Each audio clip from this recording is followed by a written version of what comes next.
தென்னாடுடைய சிவனே போற்றி, எந்நாட்டவர்க்கும் இறைவா போற்றி, ஆரூர் அமர்ந்த அரசே போற்றி, சீரார் திருவையாரா போற்றி.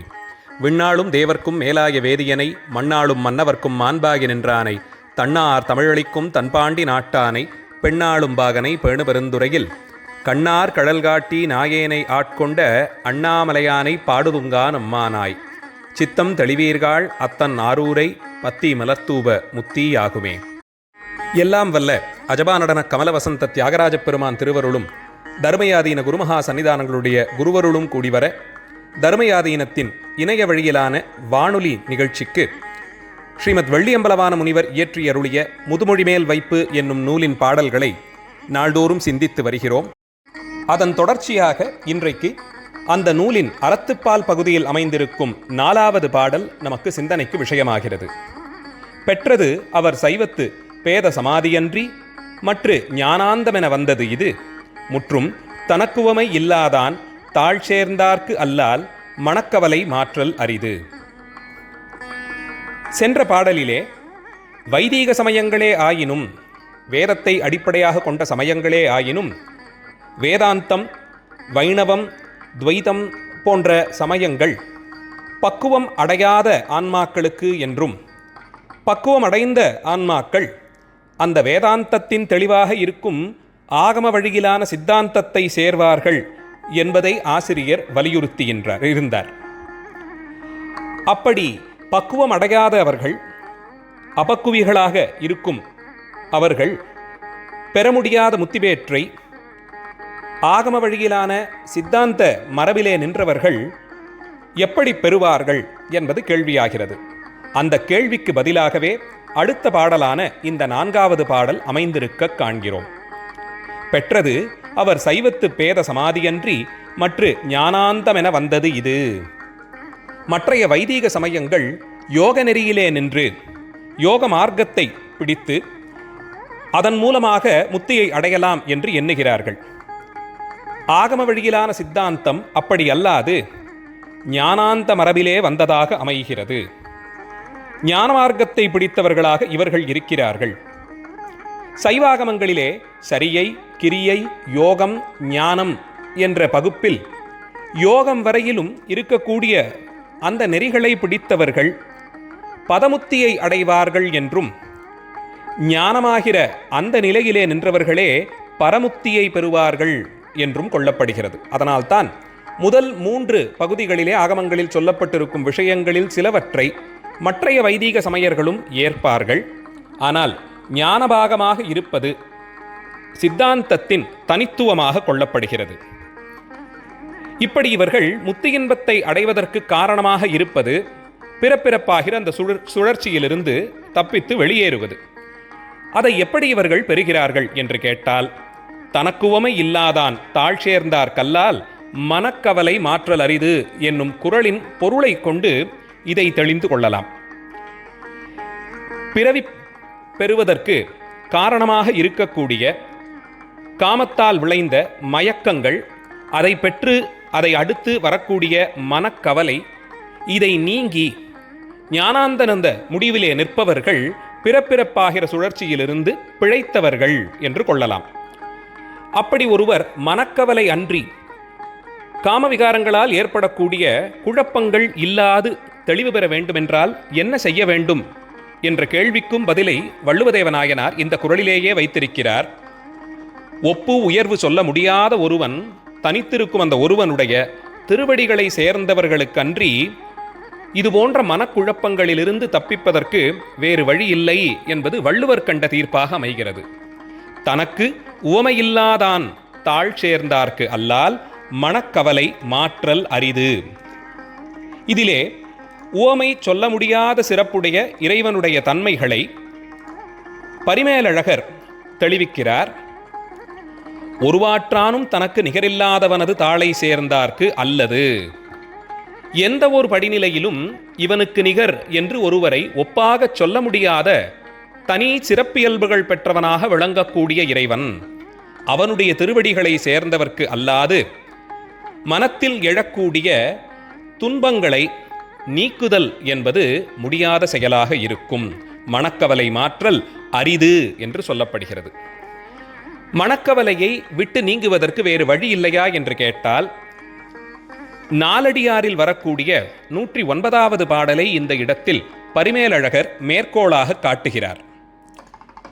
ஈண்டு நீர் வையத்துள் எல்லாரும் எத்துணையும் வேண்டார் மண் தீய விழைப்பயன் நல்லவை வேண்டினும் வேண்டாவிடினும் உரற்பால தீண்டா விடுதல் அரிது என்பது நாலடியார் பாடல். ஜைன சமய முனிவர்களாலே இயற்றப்பட்ட நாலடியாரில் வரும் அறத்துப்பால் பகுதியில் இருக்கக்கூடிய பழவினை குறித்து வரும் பாடல்.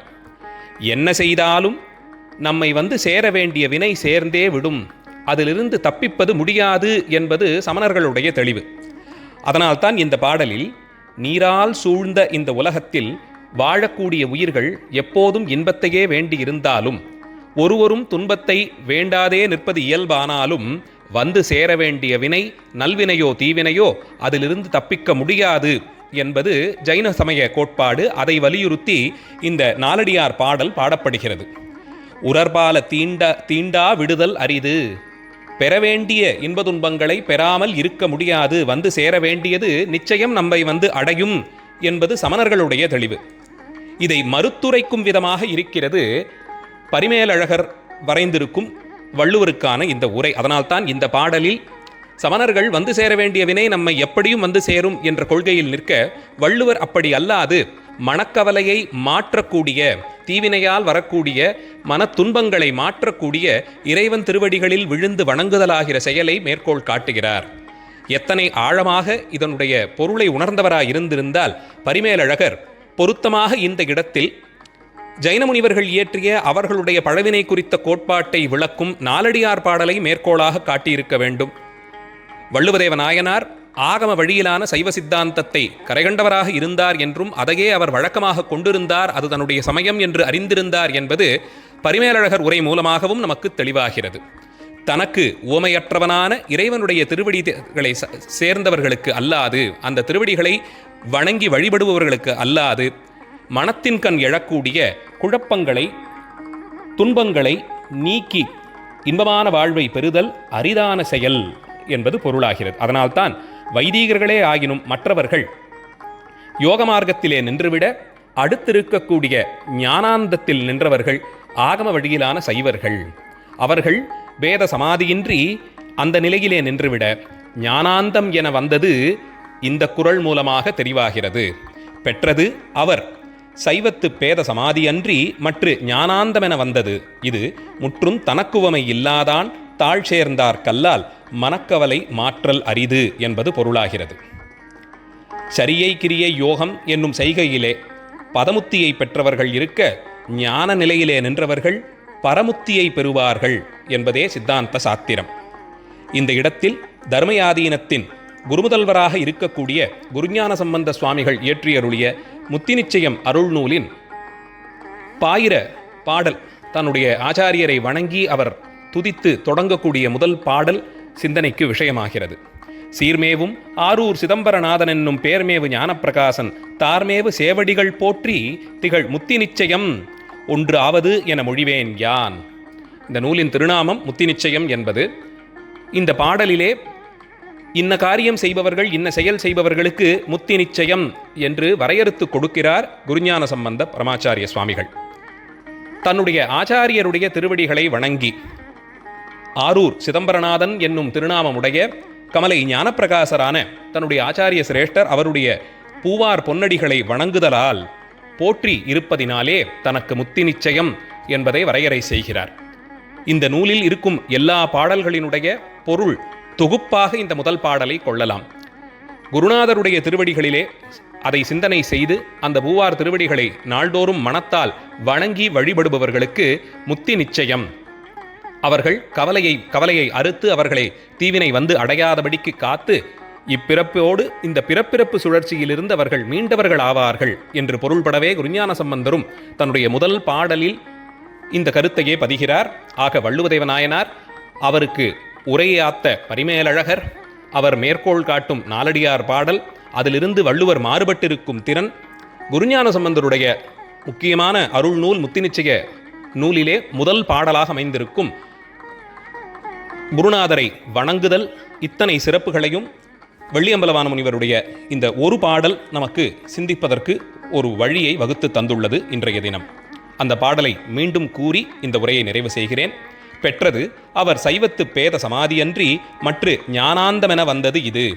முற்றும் தனக்குவமை இல்லாதான் தாழ் சேர்ந்தார்க்கு அல்லால் மனக்கவலை மாற்றல் அரிது. மீண்டும் நாளைய தினம் இந்த வானொலி நிகழ்ச்சி மூலமாக இந்த நூலினுடைய மற்றைய பாடல்களை சிந்திப்போம். மூர்த்தியெல்லாம் வாழி எங்கள் மோனகுரு வாழி, அருள் வார்த்தையென்றும் வாழி, அன்பர் வாழி பராபரமே. எல்லாம் ஸ்ரீ தியாகராஜ கிருபை. ஸ்ரீ தியாகராஜ மகாராஜோ விஜயதே. ஆரூரா தியாகேசா.